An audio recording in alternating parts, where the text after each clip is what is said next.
The restaurant was glowing with soft golden lights, the kind that made everything look warmer, more inviting.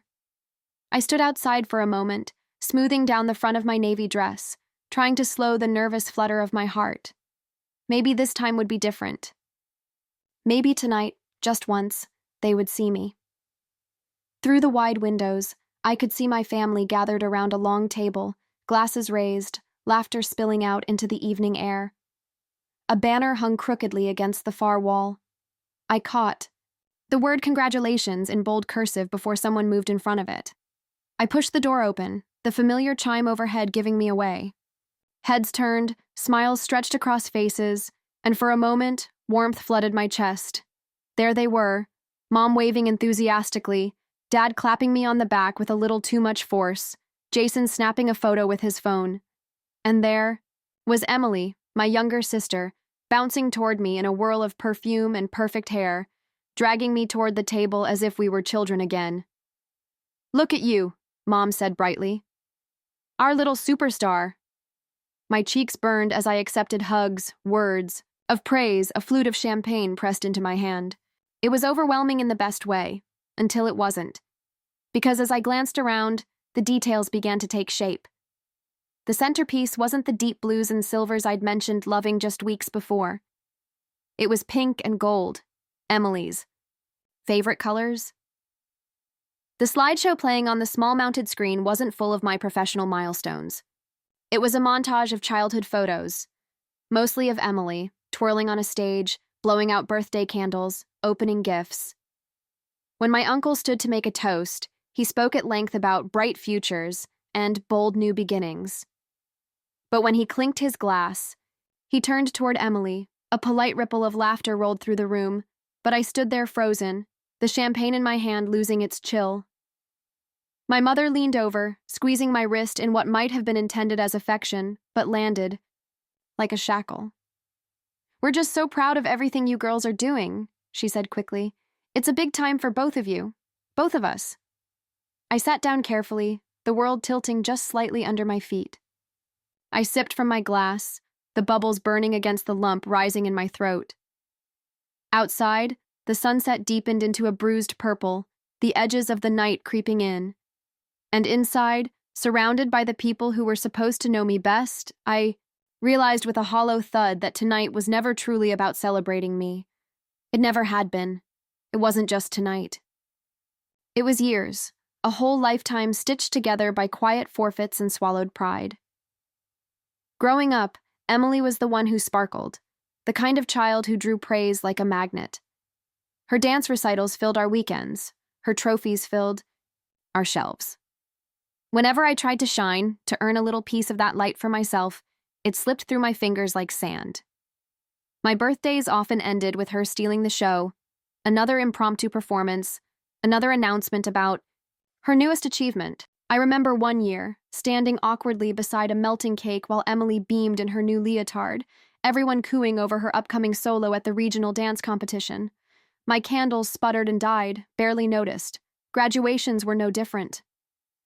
The day I finally walked across the stage to accept my college diploma, after years of working 2 jobs just to stay enrolled, my parents missed it because Emily had scheduled her engagement party the same afternoon. I still have the photo. Me in my cap and gown, holding the diploma with one hand, the other hanging empty at my side. It wasn't that I didn't love her. I did in the complicated way siblings sometimes do, equal parts admiration and ache. But love didn't stop the quiet erosion that happened year after year, the way my milestones became backdrops for her spotlight. The promotion was supposed to be different. After clawing my way through corporate ladders, late nights, impossible, deadlines, and the quiet dismissals of people who had written me off before learning my name, I had finally carved out something of my own. Something they couldn't deny or overshadow, or so I thought. I had imagined tonight 1,000 times, the pride in their eyes, the toast raised high in my honor, the rare and precious feeling of being enough without needing to compete. I had clung to that hope like a lifeline through long, lonely years. But as I sat there now, watching Emily gesture animatedly as guests leaned in closer to catch her every word, I felt that hope slip quietly out the door. Another celebration blurred. Another piece of myself erased, And somewhere deep inside, past the old sadness, past even the newer anger, a quieter, colder understanding began to take root. This was never going to change, unless I changed it. The first crack came during the toast. Mom stood up, tapping her glass with a fork, the delicate ring of it pulling everyone's attention. I straightened instinctively, the hopeful part of me, stubborn, stupid, rising once more. She cleared her throat, smiling broadly. "Tonight, we're here to celebrate new beginnings," she said, lifting her glass toward me.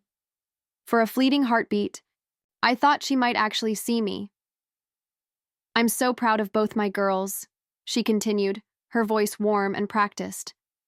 Of course, narrator's name got her big promotion. Such a hard-working spirit. The words skimmed across me, light as a feather, almost perfunctory. Before I could even process them, she was already shifting, her gaze sliding across the table to Emily. "And speaking of exciting journeys," she said, her voice lifting with genuine enthusiasm now, "we have something even bigger to celebrate." A cha. Ripple of confused excitement passed through the guests. Emily stood up with a theatrical little gasp, covering her mouth like she couldn't possibly have planned this. The room leaned in as she beamed. "I wasn't going to say anything yet," she gushed, the practiced demureness of it landing like a slap across my face.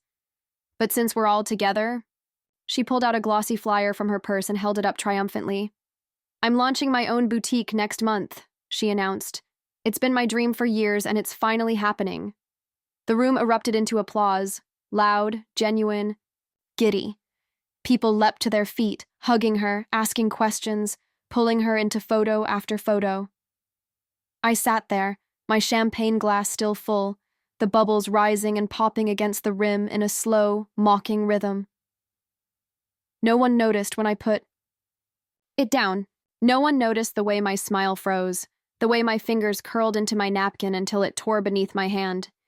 Even the banner that had welcomed me, "Congratulations," now felt like a joke. A prop accidentally left up for the wrong play. Mom wrapped an arm around Emily, the two of them shining under the restaurant's fairy lights. A picture-perfect moment crafted without even a second thought for who had been promised the spotlight tonight. I sat through it all, invisible at my own celebration, clapping politely, smiling when expected, shrinking smaller and smaller with every laugh that wasn't mine. And somewhere beneath the thick, sticky sweetness of humiliation, something colder, something sharper, began to rise.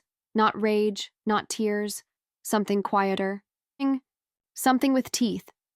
For a while, I stayed frozen in my seat, a polite ghost among the celebrating crowd. The laughter swirled around me, hollow and far away, like music leaking from a party down the street. Faces blurred past, friends of the family clinking glasses, distant relatives snapping photos of Emily holding her boutique flyer like it was a trophy. I watched it all from the eye of the storm, detached, almost clinical. Shock at first, numbed the edges of everything. A kind of disbelief so thick it muffled even my own thoughts. I kept waiting for someone to notice, for someone, anyone, to glance my way, to say, "Wait, isn't this her night?" But the moments ticked by, and no one did. Mom fluttered around, the tables, her pride radiating like heat. She posed for photos with Emily, eyes shining, her champagne glass refilled again and again. Dad offered a tight smile from the corner, the kind of smile he wore when things got uncomfortable, but not enough for him to step in. And Emily, sweet, shimmering Emily, played the part so flawlessly it almost impressed me. She demurred. When praised, gasped, when people congratulated her, slipped her business cards into waiting hands with a practiced charm that had taken years to perfect. It wasn't an accident. It never had been. And somehow, sitting there among the clatter of silverware and the low hum of admiration that had always belonged to her, the numbness gave way to something different. Not rage. Rage burns too fast, and I needed something. Slower. Not sadness. Sadness I had already drowned in for years. No, what rose up in me was colder, sharper, a clear, hard-edged resolve that settled like steel into my bones. I wouldn't make a scene. That would be too easy for them to dismiss, to turn into another story about me being too sensitive, too dramatic. I wouldn't leave early and let them write me out of my own story again, their voices smoothing over the night like nothing had ever been wrong. No. This time I would stay. I would smile. I would wait. Because when the moment came, and it would, I would not just reclaim the night they had tried to steal. I would make sure they could never again pretend they hadn't seen me. Not ever again. I hadn't thought about the frame in years. It had sat on the mantel in the living room of our childhood home. A simple silver rectangle, engraved at the bottom with the word sisters. For a long time, it was one of the few things that made me feel like I belonged. In the photo, Emily and I stood side by side, arms thrown around each other, grinning at the camera with missing teeth and tangled hair. I must have been 8, she 6. Our cheeks pressed close, the pure, unfiltered love of children before life teaches them where the lines are drawn. I loved that photo. I loved what it promised, that we were a team, even if the world sometimes tilted unfairly toward her side, until the summer it disappeared.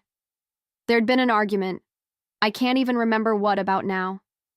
Something small that grew too sharp, too loud. I remember the sting of my mother's words, the way Emily cried, the way I sat stubborn and silent at the kitchen table afterward. Days later, wandering into the living room, I noticed the frame still sitting proudly on the mantel. But when I leaned in closer, my stomach twisted. The picture had changed. It was the same photo, only now, the right side, where I had once stood, was carefully trimmed away. Just Emily remained, perfectly centered, smiling alone. At first, I thought it was a mistake, that maybe it had fallen, gotten damaged somehow. But there were no torn edges, no hurried fix. The cut was clean, deliberate. I asked about it once, my voice small, almost embarrassed. Mom just laughed lightly and waved it off. Oh, we needed a new photo anyway, it's not a big deal. But it was. It was a silent rewriting of a story I was supposed to be part of. That moment stayed with me longer than I ever admitted. Long after the picture was replaced, long after the frame was packed away during a move. It was the first time I understood that in their eyes, I was optional. Removable. Tonight, watching Emily bask in the stolen glow of another spotlight, I felt the sharp echo of that broken frame press against my ribs. They had edited me out of my own life once. I hadn't stopped them. I had let them crop me into the margins and call it love. But not tonight. Tonight, I would step back into the frame, not begging, not asking, but demanding to be seen. One final time. The microphone sat forgotten. On its stand, the DJ tapping it with 2 fingers, sending a hollow echo across the room. He smiled broadly, oblivious to the undertow rippling beneath the surface. All right, folks, he said, his voice warm, easy. We've got an open mic. If anyone wants to say a few words to honor tonight's special celebration. His gaze drifted toward Emily, who batted her lashes and waved him off with a modest laugh, pretending she hadn't been soaking in the spotlight all night. I stood up. There was a slight pause in the room, the air tightening just a little, like the moment before a glass slips from a table and shatters. People turned toward me, some smiling, politely, others curious. I made my way to the mic, my heels clicking quietly across the floor, each step carving a deeper silence. Emily's smile faltered for half a second, a flash of unease she was quick to smother. I wrapped my hand around the microphone, steady, deliberate, and looked out over the sea of faces. The clink of a fork on a plate, a cough from the back of the room, tiny sounds against the thickening hush. I smiled softly. Thank you, I said. I just wanted to take a moment to say how much tonight means to me. A few claps, uncertain, polite. I let the pause stretch, let the silence lean in closer. I was thinking, I continued, my voice warm, almost affectionate, about how many moments have looked just like this one. Celebrations, milestones, moments you hope will be about you. I glanced toward my mother, who smiled encouragingly, not yet hearing the undercurrent. "And how often," I said, the smile never leaving my face. "They turned into celebrations of someone else." A ripple through the room, not loud, but enough. Turned slightly toward Emily, who shifted in her seat, the first crack in her polished poise. I remember birthdays where the cake was cut early because Emily had to leave for her dance recital. I remember college graduations missed because engagement parties were more important. I remember a photo frame where I disappeared, just like tonight, where this celebration somehow became about everything but the reason we gathered. I let the words hang there, let them settle heavily on the sparkling centerpieces and untouched. "Plates. I used to think it was my fault," I said, my voice softening. "That maybe if I worked harder, stayed quieter, was easier to love, I would finally be enough to be celebrated on my own terms." My eyes swept the room, not angry, not bitter, just clear.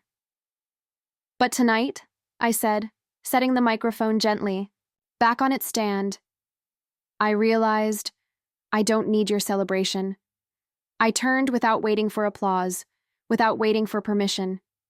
Behind me, the silence cracked wide open. For a moment, the room held its breath. No one moved. No one spoke. The only sound was the low hum of the speakers still buzzing from the microphone I had left behind.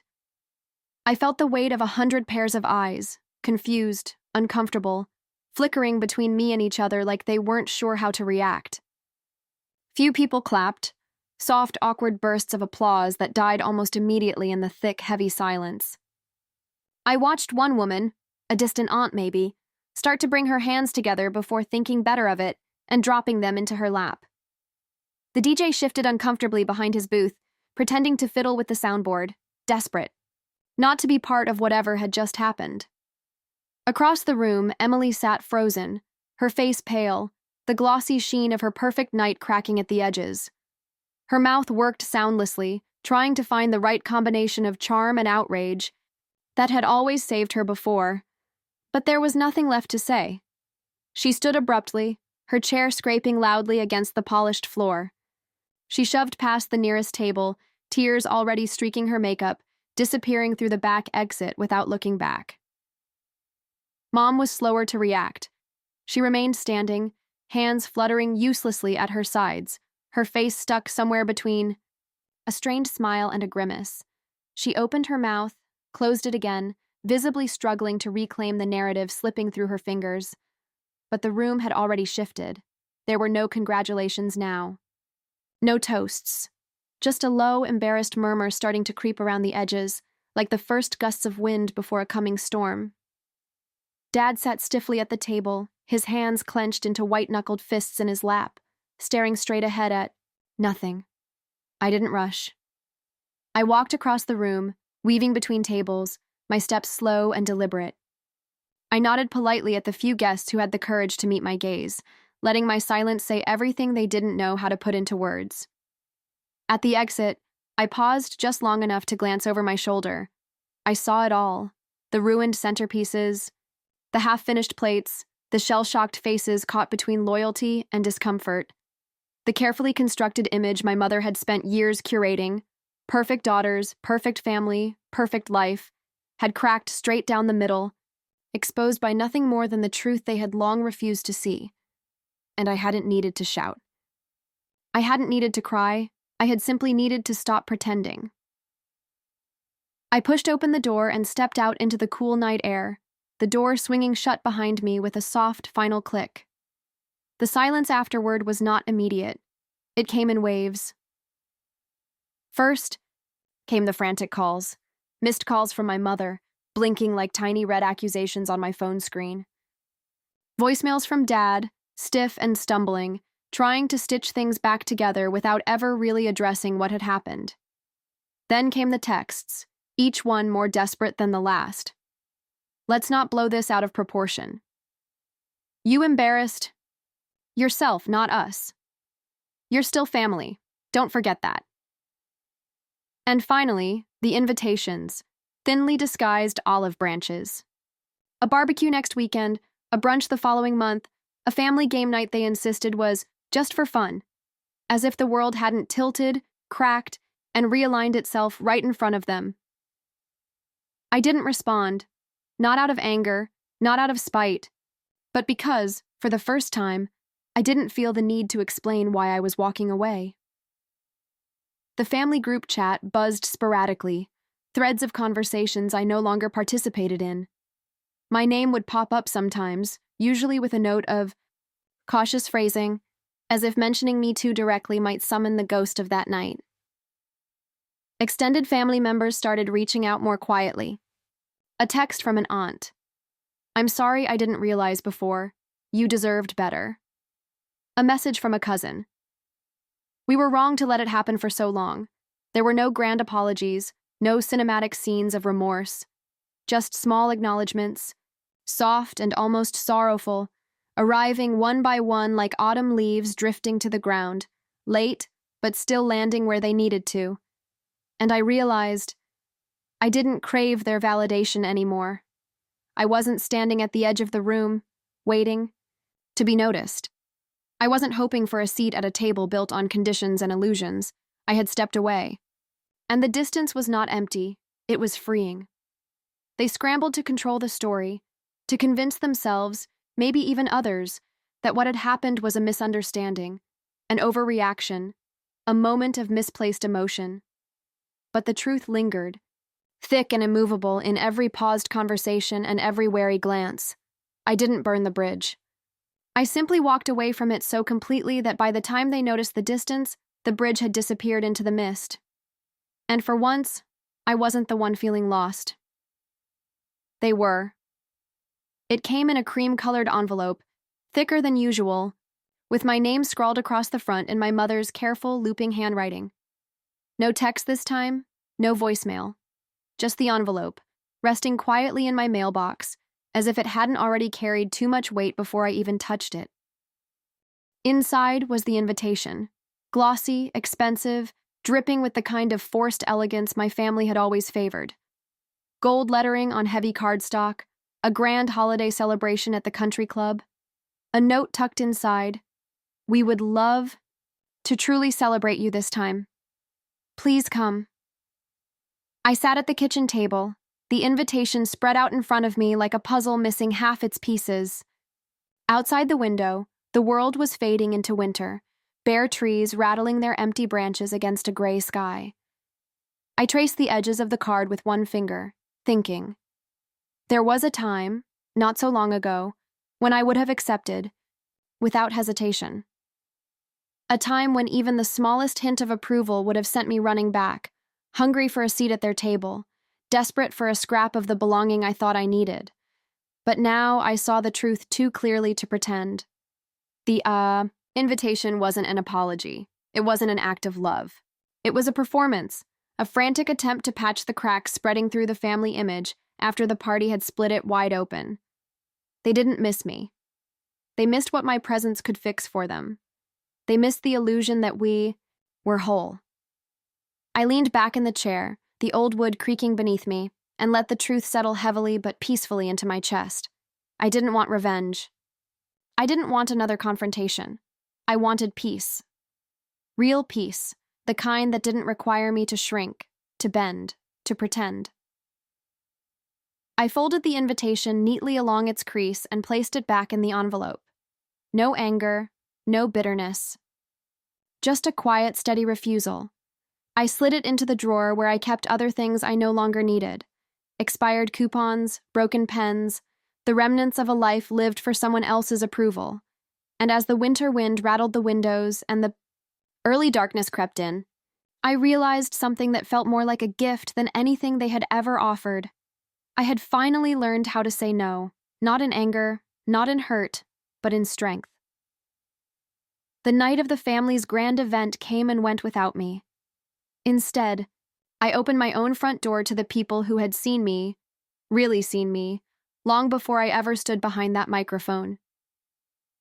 The scent of garlic and rosemary drifted from the kitchen, mingling with the faint hum of music playing from an old speaker tucked onto a shelf. The table was mismatched, a folding one I borrowed from a neighbor, a collection of chairs pulled from every room in the house, but it was full. Full of laughter, of small talk that didn't carry sharp edges, of glances that didn't measure my worth against anyone else's. The people gathered here didn't care about curated images or perfect performances. They didn't applaud only when it suited them. They clapped for the messy victories. They sat with me through the failures. They loved without the price tag. I caught snippets of conversation as I moved between the kitchen and the table. Stories about terrible dates, new jobs, silly plans for an overdue road trip once spring thawed the world again. No speeches, no spotlights, just the easy rhythm of belonging. At one point, as someone popped open another bottle of wine, my friend Lily raised her glass toward me without needing a microphone, without needing the room's full attention. "To narrator's name," she said simply, smiling, for finally choosing the right table. The others laughed, clinked glasses, and I felt the warmth of it bloom in my chest, slow and steady and real. No fanfare, no stolen moments, just a space where I didn't have to fight to exist. I leaned back in my chair, feeling the wood press against my spine, feeling the storm that had once raged inside me finally quiet. I thought briefly of the country club, the glittering chandeliers, the hollow toasts echoing across polished floors without me. I thought about the years I had spent reaching for something that had always been just out of reach. Not because I wasn't good enough, but because it was never built for me in the first place. And I realized that leaving wasn't the end of something. It was the beginning of building a life stitched together by real hands, real hearts. A life where love wasn't conditional, where worth wasn't measured against someone else's spotlight. The laughter rose again around me, unforced, unpracticed, and I let it carry me. I was home. Finally, gloriously home.